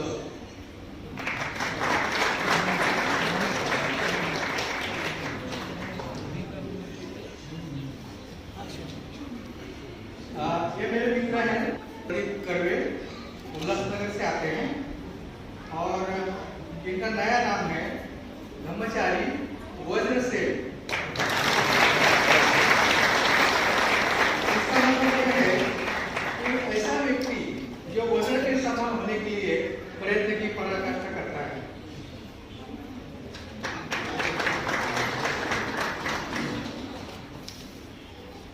ये मेरे मित्र हैं वेंकट गायकवाड़, ये मुकेट नांदेड़ केंद्र से आते हैं और इनका नया नाम है ब्रह्मचारी विमल ध्वज। ब्रह्मचारी विमल ध्वज उसका मतलब है निर्मल ध्वज, ऐसा ध्वज जो स्पॉटलेस है, कोई दाग रहित है और शुद्ध है, ऐसा ध्वज मतलब विमल ध्वज। बहुत बहुत धन्यवाद। और अपने जो प्रिसेप्टी है उनके नाम जाएंगे। शिविर में सबसे युवा जोड़ी है, आगे बढ़ती है।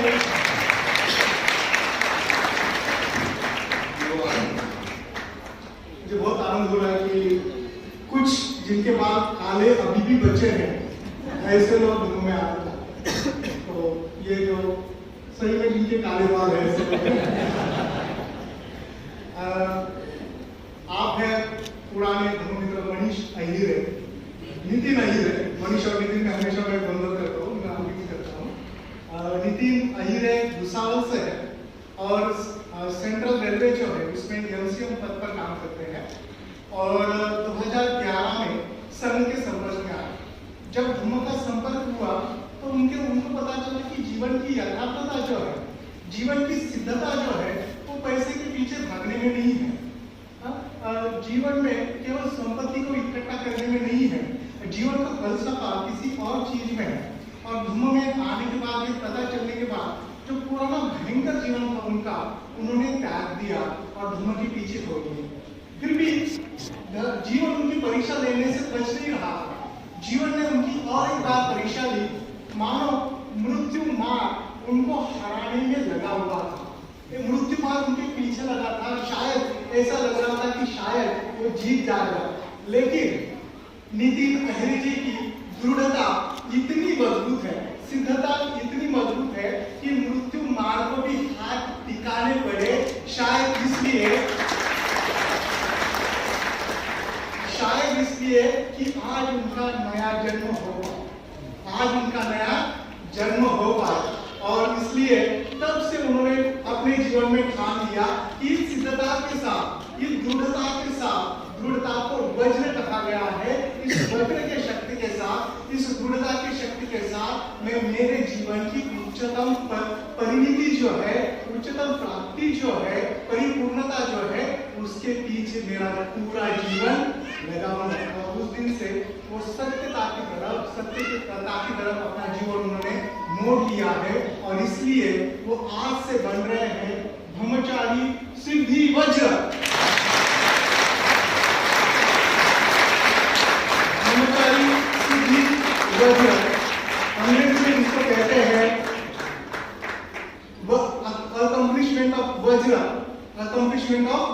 वज्र मतलब सिद्धता की, वज्र जैसी सिद्धता या वज्र की परिपूर्णता, ऐसा उनका अर्थ होता है।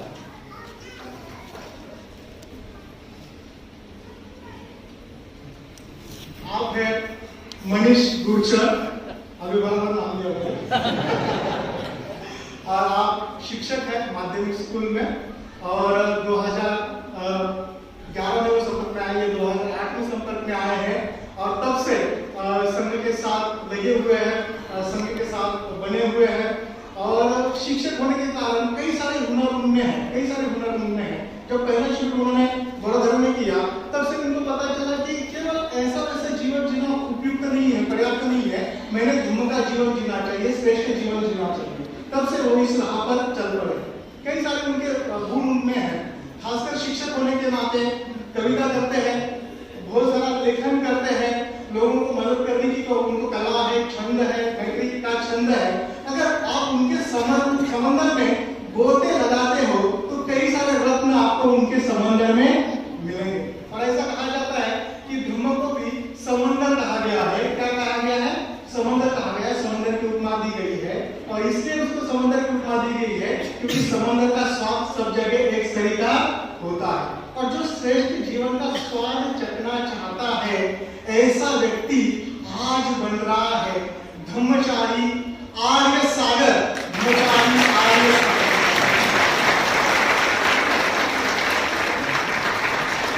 अंग्रेजी में इसका अर्थ है नोबल ओशन, जिसको हम श्रेष्ठ सागर कह सकते हैं, उदात्त सागर कह सकते हैं, भव्य सागर कह सकते हैं। धन्यवाद। बहुत बहुत धन्यवाद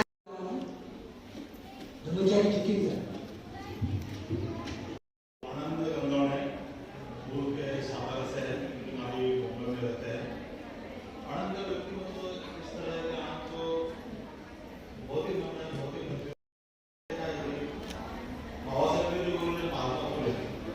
बचपन से ये तो बहुत बड़ा आकर्षण रहा और जिस तरह महात्मा ने समाज के लिए निर्भरता से, दृढ़ता से जो सत्य है वो उनके सामने रखा है, तो उन्होंने तब से तय किया कि मैं भी ऐसे पूरा करूं। तो उन्होंने बहुत अच्छे कलाकार हैं, बहुत उन्होंने कला के माध्यम से महात्मा फुले का चरित्र को सामने रखा है और एक अच्छे कलाकार है क्योंकि जो अभी तक तो बहुत से लोगों उन्होंने जैसे उनके विचार बाबा साहब के बारे में काफी पढ़ता है, बाबा साहब के ये विचार उन्हें नाटक के माध्यम से लोगों तक पहुंचाने में मदद किया है। ये अच्छे कलाकार करने का देखने का है, उनके अच्छे काव्य भी है, लेकिन खासतौर पर बुद्ध के एक अलग सा लग रहा है। बुद्ध के जो पढ़ते हैं उनको ऐसा लगता है बुद्ध कितने निर्भयता से उन्होंने संबोधित बातें की, जो कुछ छोड़ना हो छोड़ना निर्भयता से संबोधित की आवाज बढ़े, फिर मैं भी उसी तरह मैं बढ़ूं। और उन्होंने तो प्रयास अपने सिर पे जो करने का प्रयास किया, उनका ऐसा है बाबा साहब ने जिस तरह धर्मांतरण करने बहुत लोग वो बने, लेकिन जहाँ पे भगवान बुद्ध ने संबोधि की प्राप्ति की, जहाँ धर्म उपदेश किया, जहाँ भगवान बुद्ध अलग अलग जगह पे गए, तो उनको लगा अपने लोगों को वहां लेकर जाना चाहिए, हमें ऐसा करना चाहिए। तो उन्होंने उनके जो अभी तक 50 से 50 बार लोगों को बुद्ध स्थान पर लेकर गए। तो ये आपको पता है कि 20-25 साल पहले उन्होंने बुद्ध का नाना लोगों लेके जाना इतना आसान नहीं था, बहुत खतरनाक नहीं था, लेकिन वो देखने में बहुत छोटे दिखते, लेकिन बहुत ही निर्भर, बहुत आत्मविश्वास, बहुत ही निर्भयता सदगुण उनके दिखते थे। तो नाम बताया अभय बोधि।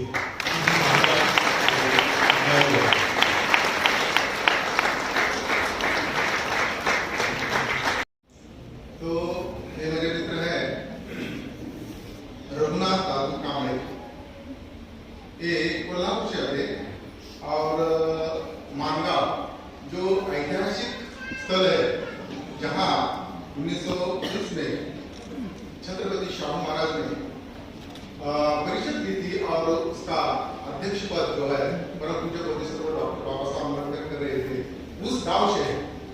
और ये जो रघुनाथ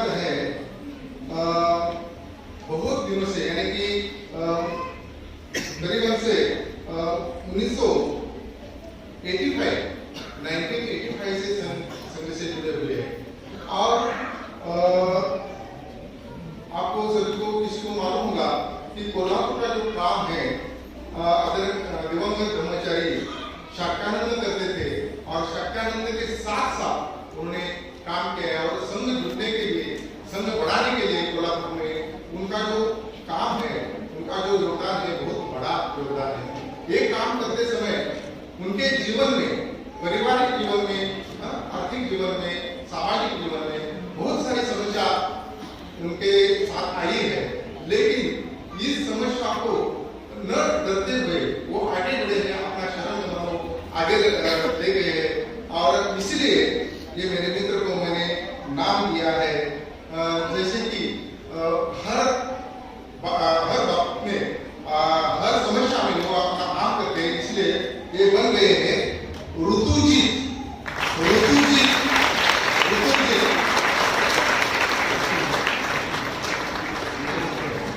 धन्यवाद। रंजित देशमुख को बड़े घराने से आते हैं, सोलापुर से आए, लेकिन वो क्या है, इनको पता नहीं क्या दिखा उनको भाजपा, वो भाजपा में सेटल हो गए, भाजपा करते हमारे साथ में, और उनकी नजर ना ऐसे देखते ना, बहुत देखते के साथ कॉफी पीने में बहुत मजा आती है ना। और ये बहुत अच्छे, और क्या है, ये क्या बोलते हैं, कलाकार है, शिल्पकार है, मूर्तिकार है, मलाना पालन बहुत चाहिए। इसलिए ये आदमी अगर हमारे साथ रहता है तो मुझे लगता है क्या है ना, ये इतना अच्छे मित्र है, इतना मैं पूरा होने के बाद मित्र है, इसका मतलब क्या होता है, इसके बहुत अच्छी क्वालिटी है, बूढ़ व्यक्ति होने के बाद तो बहुत अच्छे है, वही मित्रता विकसित करना चाहते हैं। मित्रता है, सब कुछ है, वो तो संपूर्ण धर्म जो, इसलिए इनका क्या बोलते हैं, मित्रता के कारण है, इसलिए उनके मित्र की तरह बुद्धि है, इसलिए उनका नाम क्या है, वीर चक्षु। आपको पता है कि खाली एक ही चक्षु नहीं है, बौद्ध धर्म में 5 प्रकार के चक्षु है, जैसे कि हम 5 चक्षु हैं, क्या बोलते बाद में दिव्य चक्षु है, वो देवताओं के चक्षु है, बोलते और भी ब्रह्म चक्षु है, जो ब्रह्मचारी है वो देखता है, जैसा जैसा प्रज्ञा चक्षु है, और अंत में क्या है, समन्त चक्षु, बौद्धिक चक्षु। तो इनका ध्येय है बौद्धिक चक्षु को प्राप्त करना। धन्यवाद।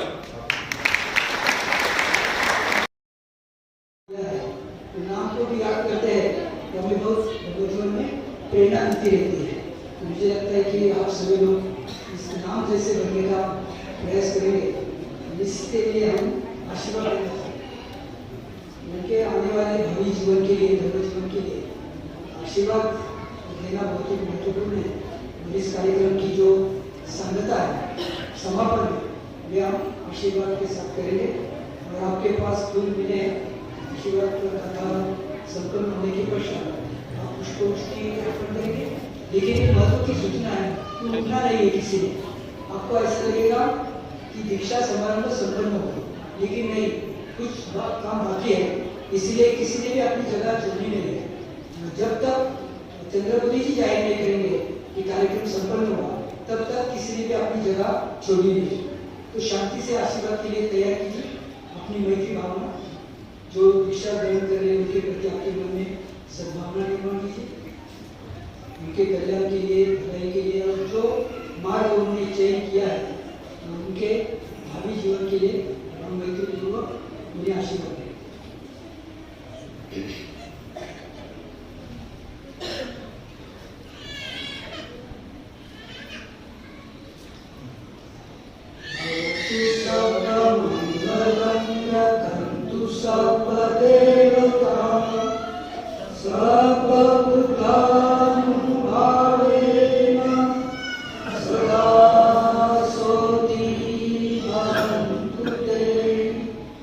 भवतु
कार्यक्रम देखा है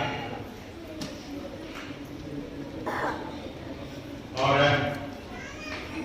इस अनोखे कार्यक्रम में हमने आज देखा कि 17 लोग उनका नया जीवन बिताने के लिए अभी आगे बढ़ रहे हैं।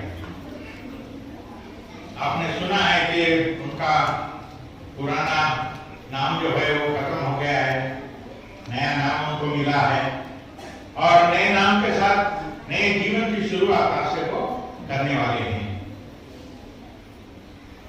तो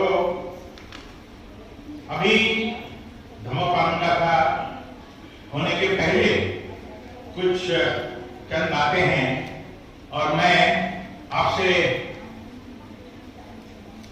अपील करना चाहता हूं कि उर्गेन संरक्षित ध्यान भावना केंद्र में मैंने शुरू में कहा था कि ये अपने बलबूते पर खड़ा हुआ ये शिविर केंद्र है और भारतीय लोगों के दान के ऊपर, भारतीय लोगों ने ही दान में ये पूरा केंद्र जो है खड़ा किया है। और मैं आपसे गुजारिश करता हूं, अपील करता हूं कि आप भी जाते जाते कुछ ना कुछ इस शिविर केंद्र के लिए दान दीजिए। यहाँ दान पेटी भी है, बाहर लोग रिसीट बुक लेकर बैठे हैं, उनसे आप रिसीट भी ले सकते हैं दान के लिए। तो ये शिविर केंद्र जैसे बताया गया है कि 2002 से इसकी शुरुआत हुई है और अभी 20 साल पूरे हो गए हैं और आगे और बहुत सारा काम बाकी है और वो काम करने के लिए आपकी बहुत ही जरूरत है, बहुत ही सहायता की जरूरत है और मैं अपेक्षा करता हूं कि आप जाते जाते कुछ ना कुछ दान देते जाइए। मैं अभी आभार कुछ लोगों का व्यक्त करना चाहता हूं कि क्योंकि इस कार्यक्रम को पूरा करने के लिए बहुत सारे लोगों के हाथ लगे हैं, बहुत सारे लोगों ने जिम्मेदारी उठाई है और उसी के कारण ये कार्यक्रम जो है वो बहुत ही सफलतापूर्वक हमने पाया, हमने देखा है। तो पहली बात हमारे जो उपाध्याय है आदित्य मोदी और चंद्रशील, उनका मैं आभार व्यक्त करता हूं। उसके बाद में हमारी जो आचार्यों की टीम है, तो आचार्यों की टीम का और उसके साथ साथ जो जीएफआर टीम है उन सभी लोगों का मैं आभार व्यक्त करता हूं। साथ साथ बहुत सारे लोगों ने इस शिविर को सुचारू रूप से चलाने के लिए सहायता की है। उसमें नांदेड़ की टीम जो है, यहाँ कुछ धर्माचारी, कुछ धर्ममित्र यहाँ हमारे साथ रहे थे और हमें सहायता करने के लिए पूरे जोर शोर से वो हमें काम कर रहे थे और हमें मदद कर रहे थे।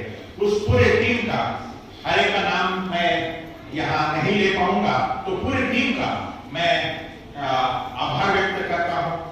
उसके बाद में यहाँ जो पूजा स्थान हर रोज होता था और आज खास करके 2-3 लोग जो है, एक झूले से आए हैं, उसके बाद राजेश सोनवणे पूना से आए हैं, हमारे हरीश वाघमारे और नांदेड़ से आए हैं रवि नरवाड़े। ये 3 लोग खास आए हैं, रात भर इन्होंने ये पूजा स्थान बनाया है, तो उनके लिए मैं आभार व्यक्त करता हूं।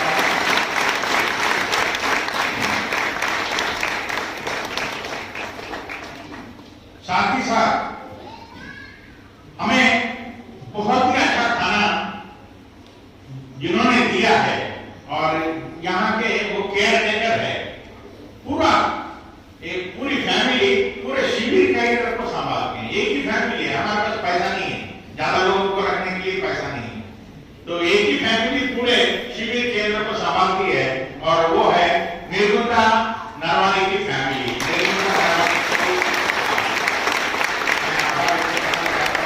पूरे फैमिली को आभार व्यक्त करना चाहता हूँ। साथ ही साथ यहाँ जो रसोई बनाने के लिए अभी आप यहाँ से जाएंगे तो खाना खा के ही जाइए,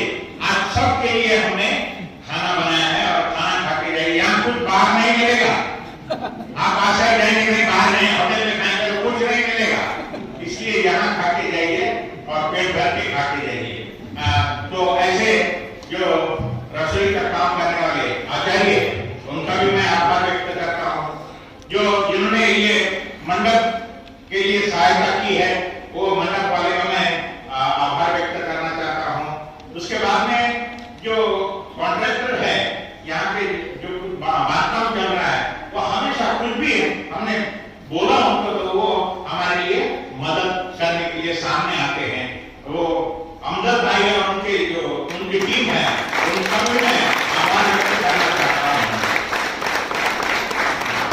यहाँ लाउड स्पीकर का काम देखने वाले, क्योंकि अभी कुछ गड़बड़ नहीं हुई है, नहीं तो बहुत गड़बड़ हो जाता, आवाज ही नहीं आता, इधर ना कुछ होता है, उधर कुछ होता है, लेकिन अभी तक तो बिल्कुल ठीक चला है।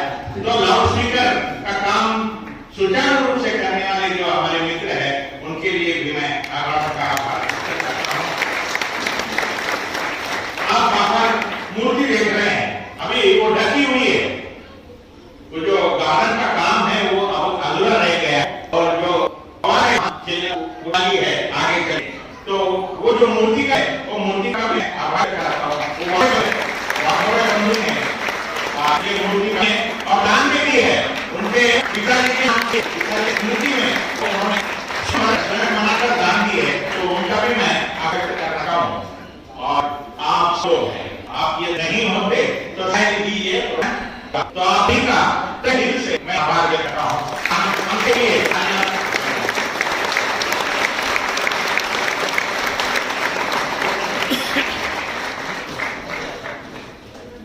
अभी हम पालन का होगी, और जो मैं फिर एक बार कहना चाहता हूँ, जो कुछ भी कोई लोग बचे होंगे, मैंने उनका नाम नहीं लिया है, मैं सभी का आभार व्यक्त करना चाहता हूँ।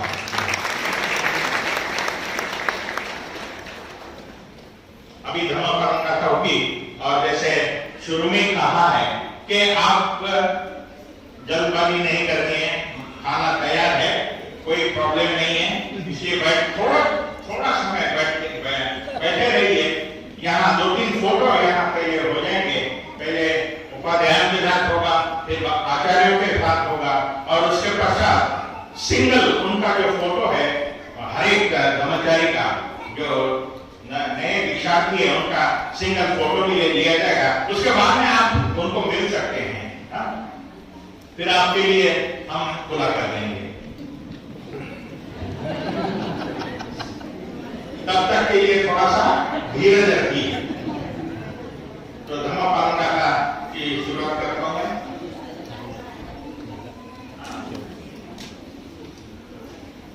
सब पाप सब करण कुशल